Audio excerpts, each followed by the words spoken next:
कोल्हापूरच्या बाळूमामा देवस्थानमध्ये कोट्यवधी रुपयांच्या घोटाळ्याप्रकरणी एसआयटीची स्थापना होईल अशी माहिती मिळते आहे।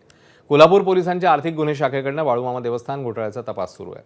या प्रकरणी तत्कालीन धर्मादाय निरीक्षक अधिकारी रागिणी खडके, रावसाहेब कोणकेरी यांच्यासह कंत्राटदारावर गुन्हा दाखल आहे।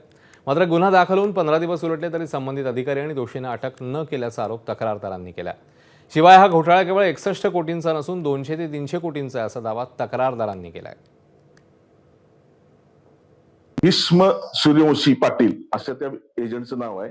अशा माणसाला संस्कारपत्र करून दिलेलं आहे आणि त्याला संस्कारपत्र करून देऊन तुम्ही परत त्याच्याकडनं ती जागा खरेदी केलेली असं दाखवताय, त्याला पैसे देताय आणि तो शेत मालकांना पैसे देतो। यामध्ये काय काळागाळा व्यवहार झालाय त्या शेत मालक भीष्म सूर्यवंशी ज्यांनी हा व्यवहार केला ते ह्यांना विचारणं गरजेचं आहे। 5 जणांच्या नावानं त्यांनी संस्कारपत्र केलेलं आहे आणि ते संस्कारपत्र करून त्यांनी जमिनी कुठल्या घेतल्यात, कोण मालक आहे ह्याचा कुठेही त्या संस्कारपत्रात उल्लेख नाही।